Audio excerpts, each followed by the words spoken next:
명품백 사건과 관련해 김건희 여사 측에서 새로운 주장을 내놨습니다. 디올백을 받은 날 김 여사가 부하 직원에게 가방을 다시 돌려주라고 했다는 건데요.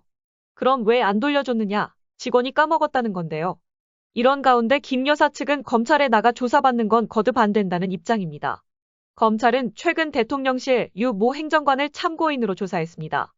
김건희 여사가 운영하던 코바나 컨텐츠 직원 출신으로 윤석열 정부가 출범한 뒤 이른바 여사팀에서 김 여사를 보좌해온 인물인데요. 유 씨는 최재형 목사가 김 여사에게 디올백을 건넨 재작년 9월 13일 당일 김 여사로부터 가방을 돌려주라는 말을 들었다고 검찰에 진술했습니다. 그런데 깜빡 잊어버려 디올백을 돌려주지 못했다는 겁니다. 유 씨의 진술 내용은 김건희 여사 변호인이 언론에 공개했습니다. 김 여사 변호인은 자신이 김 여사에게도 반환 지시를 직접 확인했다고 했습니다. 하지만 이런 지시가 있었다는 걸 뒷받침할 문자 메시지나 메모 같은 물증은 없다고 했습니다. 이제서야 해명에 나선 것도 의문인데요. 지난해 11월 디올백 영상이 공개된 뒤 반년이 넘도록 대통령실은 김 여사의 반환 지시를 공개하지 않았습니다. 윤석열 대통령도 올해 2월과 5월 두 차례 해명 기회가 있었지만 마찬가지였습니다.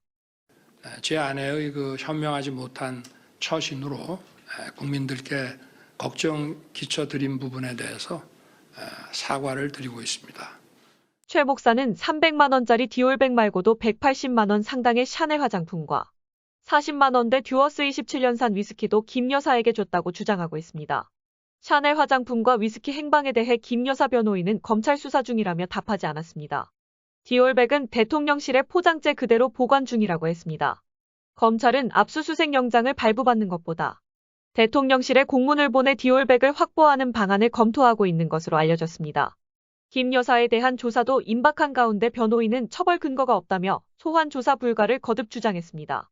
대통령 기록물이라서 사과할 일도 전혀 없고 이걸 돌려주면 국고 횡령에 해당한다. 그럼 국고에 귀속하면 되는 대통령 기록물인데 뭐가 문제가 된다고 박절하지 못했단 얘기가 나왔던 걸까요? 그러다 또 입장이 바뀌어서 대통령 기록물인지 아직 판단을 하지 않았다 하는지. 그러더니 이제는 김건희 여사는 사실 돌려주라고 했는데 부하 직원이 까먹은 거라 하고. 그럼 그동안의 주장은 대체 뭐였을까요? 대통령실은 지난 1월 19일 김건희 여사의 명품백 의혹에 대해 처음 입장을 밝혔습니다. 국민의힘 김경률 비대위원이 공개적으로 사과를 요구했던 이른바 마리 앙뜨와네트 발언 이틀 뒤입니다. 대통령실은 명품백을 선물로 규정했다고 하는데요. 대통령 부부에게 접수되는 모든 선물은 규정에 따라 관리나 보관되는 만큼 문제될 이유도 사과할 필요도 없다는 건데요. 여권 내 친윤 핵심은 이미 국가 재산이 됐으니 돌려줄 수 없다. 고까지 주장했습니다. 국고에 기속된 물건을 반환하는 것은 국고 횡령이에요. 그 누구도 반환 못합니다. 그건 대한민국 정부 거죠. 아직 국가기록물인지 판단하지 않았다고 국회에서 공식적으로 답변을 내놓은 겁니다. 명품백이 대통령 기록물로 분류돼 이미 국고로 귀속됐다는 기존 입장을 뒤집고 아직 성격이 불분명한 상태로 그저 보관 중인 상태로 되돌려버린 겁니다. 급기야 김 여사가 바로 반환을 지시했었다는 진술까지 나온 겁니다. 김 여사가 명품백 성격을 모른 채 곧바로 돌려주라고 지시했다면 김 여사를 처벌하긴 어려워집니다. 수사팀을 정비한 검찰이 김건희 여사 소환을 기정사실화한 뒤 대통령실의 입장이 바뀐 셈입니다. 자, 그러면 지금부터 잠시만 주목해 주시기 바랍니다. 제가 구독자분들을 위해서 깜짝 선물을 하나 준비했는데요.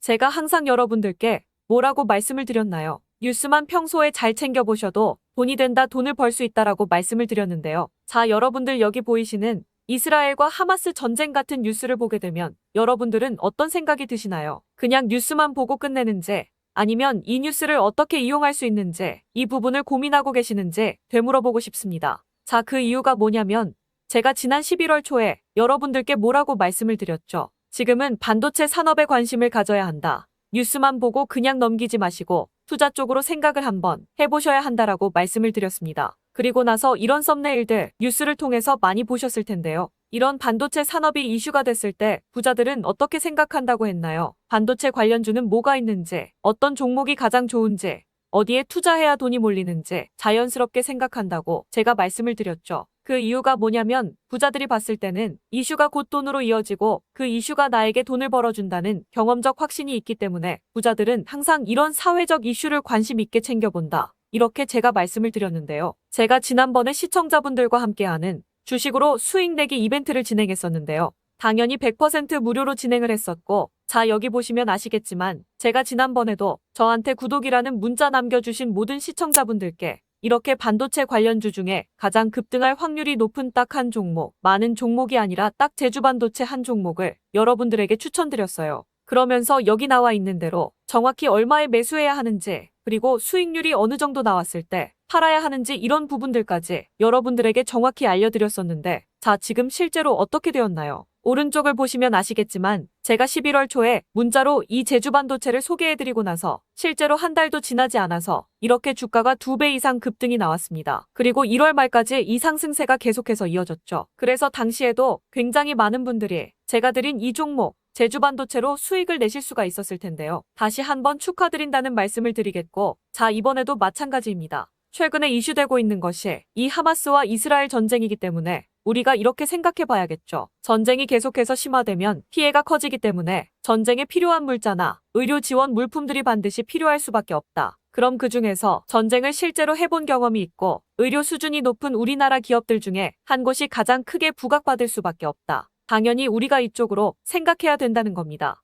자, 그렇기 때문에 제가 이번에도 뭘 보내드린다. 물자 지원 혹은 물자라고 문자 보내주시면 제가 물자 지원 관련주 중에 앞으로 대장주 역할을 하면서 주가가 가장 크게 급등할 한 종목을 구독자분들에게 문자로 종목명과 사고 파는 시점을 모두 알려드릴 거예요. 그래서 여러분들이 주식으로 돈 버는 연습을 한번 해보시라 이렇게 말씀을 드리고, 혹시라도 나는 주식을 하지 않는다 하시는 분들은 주변에 주식하시는 분들에게 추천을 해주셔도 되고, 아니면 연세가 있으셔서 투자가 어려우신 분들은 이 종목을 가지고 자녀분들에게 한번 사봐라, 이걸로 한번 수익을 내서 용돈 좀 챙겨줘라, 이렇게 조언을 해주실 수도 있는 거겠죠. 그래서 지금 이 영상을 보시는 시청자분들 중에 나도 이번 종목이 좀 궁금하다 하시는 분들은 누구나 상관없이, 그리고 어느 시간대나 상관없이 부담 없이 이렇게 상단에 제 번호를 항상 남겨놓고 있습니다. 제 번호 010-6819-3137 번호로 물자 지원 혹은 물자라고 문자 보내주시면 제가 이번에도 똑같이 무료 추천 급등주 문자를 보내드리겠습니다. 이해되시죠?